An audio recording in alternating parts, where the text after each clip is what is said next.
후지고 좋죠. 그런데 이게 더 좋아요. 단비. 더 높게 짓고 얘가 세입자가 더 적고. 대출 이자 정도만 상계할 수 있다 하면은 저는 이걸 살 것 같아요. 역세권에서 단층으로 되어 있는 건물들은 이렇게 높은 건물에 할 수가 있다.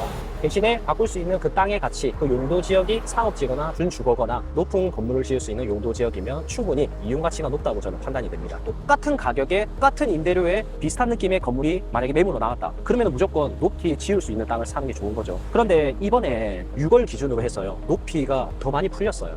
54m, 74m를 140m까지 풀어줬고 여기는 170m까지 풀어줬어요. 175m 정확하게. 가로구역 높이가 풀린 것도 모른다. 그런 사람들은 그냥 옛날 가격에 내놓는 사람도 있거든요. 그러니까 우리가 인장을 통해서 포인트를 잘 잡을 수 있는 그런 공부가 필요하다는 거죠. 이제 역 주변으로 해서 사람들이 많이 모이고 있고 앞으로도 인구가 많이 늘어날 예정입니다. 4번 출구 여기 생각보다 사람 많네요. 네, 원래 이 약간 보면 노상. 네, 노상 사람이 있다는 뜻이잖아요. 네, 앞으로 저는 더 많아질 거라 봐요. 아파트가 들어오면 인구들이 많이 몰려올 거기 때문에 그 사람들이 다 역 주변에서 소비를 하고 유동을 할 거란 말이죠. 자, 그리고 강남콩님 요거 한번 비춰주세요. 6번 출구 바로 앞에 이 건물 보이시죠? 메리타운 해서 여기 과거 모습을 보면 1층짜리 주유소였습니다. 주유소 이름도 좀 촌스러운데 로타리 주유소. 이 땅의 도로 조건이 굉장히 좋아요. 왜냐하면 대로변에 접해 있고 그 다음에 반대편에서 올 수 있는 도로변에서도 이 건물을 딱 들어갈 수 있단 말이에요. 확실히 로타리 맞네. 네, 그래서 주유소 입장에서는 양옆으로 두 도로변이 접해 있다 보니까 구멍이 두 개로 들어갈 수 있게 되죠. 이동인구가 두 배로 늘어나는 그런 곳이었습니다.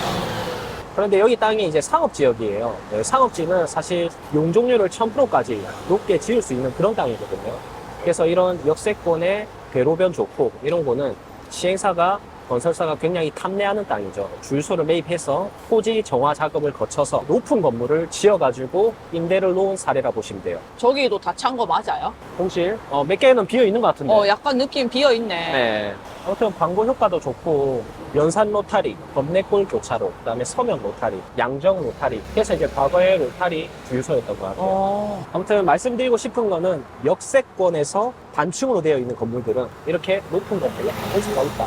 대신에 바꿀 수 있는 그 땅의 가치, 그 용도 지역이 상업지거나 준주거거나 높은 건물을 지을 수 있는 용도 지역이면 충분히 이용 가치가 높다고 저는 판단이 됩니다. 그래서 이런 낮은 건물들도 이용 가치가 굉장히 높다는 거죠. 그러면 쟤네도 어떻게 보면 나중에 아파트 들어오고 하면 네. 다 주변이 좀 뜯기고 할 수도 있겠네요. 그렇죠. 왜냐하면 SK뷰, 그다음에 프론티엘이 최근에 뭐 8억, 9억 막 이렇게 한다더라고요. 그러면은 이제 역세권 주변으로 해서 이런 건물들을 몇 개 모아서 뜯어가지고 B급 아파트를 지어 올리는 거죠.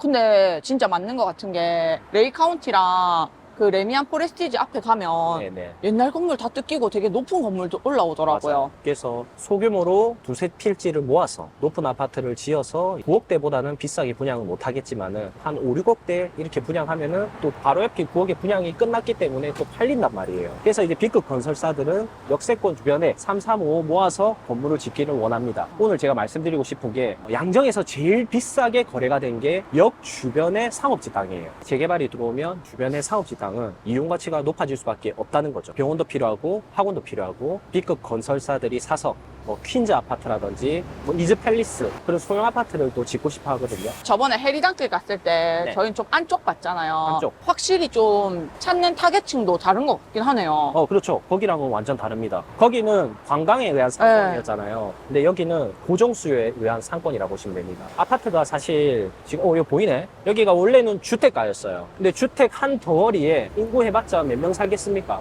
1층에 뭐 한 식구, 2층에 한 식구, 기껏 해봐야 6명이거든요. 그런데 그 주택을 싹 밀어버리고 이 고층 아파트가 딱 지어지는 순간 한 호실에 3식구가 산단 말이에요. 그러면은 유동인구가 엄청나게 많이 늘어난다는 거죠. 그래서 저는 재개발에 의한 투자를 굉장히 좋아하고 안전하다고 생각이 됩니다. 작은 단층 주택 같은 거 있죠. 용도 변경해서 나중에 식당이나 배달 음식, 프랜차이즈 같은 거 할 수 있는 그런 땅들도 굉장히 많습니다. 우리가 이 도로 기점으로 우측편도 상업지고 좌측편도 상업지예요. 자, 그런데 우측편과 좌측편에 비밀이 숨겨져 있는데 좌측편 상업지는요 높이를 54m까지밖에 못 짓습니다. 그래서 높이를 보면 약간 이런 식으로 지어져 있는 모습을 볼 수가 있죠. 그런데 우측 상업지는 보면 74m까지 지을 수 있어요.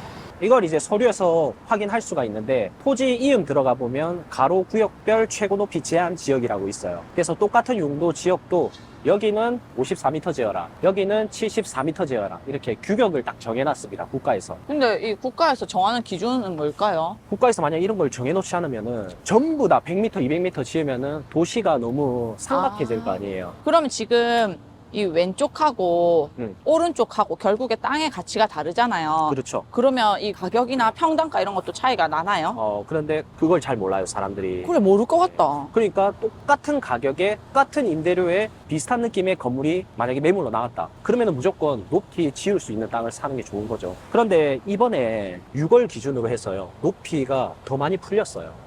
54m, 74m를 140m까지 풀어줬고 여기는 170m까지 풀어줬어. 175m 정확하게. 그러니까 우리가 서면 이런 데 있죠. 초고층 이런 데가 180m거든요. 그러니까 여기도 서면 못지않게 지을 수 있는 땅으로 바뀌었다는 거죠. 그러면은 이제 이용 가치가 굉장히 2배 이상 좋아졌기 때문에 건설사에서는 이런 거를 싸그리 모아가지고 여기에 9억대 분양도 됐겠다. 한 7억대 분양할 수 있게끔 쫙 들어 올려버리는 거죠. 아, 여기 땅은 무조건 선점해야겠다. 선점을 하면 좋긴 한데 이미 많이 오르긴 했습니다. 6천대 막 이래 다 6천? 가더라고요. 네, 너무 비싸요. 와, 진짜 비싸네. 그래서 이제 부동산을 아는 사람들은 이렇게 6천에 내놓고 가로구역 높이가 풀린 것도 모른다. 그런 사람들은 그냥 옛날 가격에 내놓는 사람도 있거든요. 그러니까 우리가 임장을 통해서 포인트를 잘 잡을 수 있는 그런 공부가 필요하다는 거죠. 꿀팁인데요? 네, 보통 이 도로 하나이지만 굉장히 중요합니다. 땅의 그 용도 지역을 볼 줄 안다는 거는. 그럼 또 왜 중요하냐 이걸 볼 수가 있는데 높이 지을 수 있어야 많은 호실을 뽑아서 많은 사람들한테 분양을 해서 많은 마진을 남길 거 아니에요. 그렇기 때문에 당연히 높이 지을 수 있는 땅이 좋을 수밖에 없습니다. 그래서 오히려 저는 이런 거 이거 진짜 후지고 좋다. 네, 후지고 좋죠. 그런데 이게 더 좋아요. 단비. 더 높게 짓고 얘가 세입자가 더 적고 네, 낮으니까 그럼 네. 철거비도 싼가요? 철거비도 싸죠. 임대료는 이제 이게 더 많이 나올 수 있겠지만 아. 대출 이자 정도만 상계할 수 있다 하면은 저는 이걸 살 것 같아요. 어. 뒤에 건물이 낮은 건물이라는 전제하에. 그러면 요런 데는 뭐 상가 짓는 게 좋을까요? 그렇죠.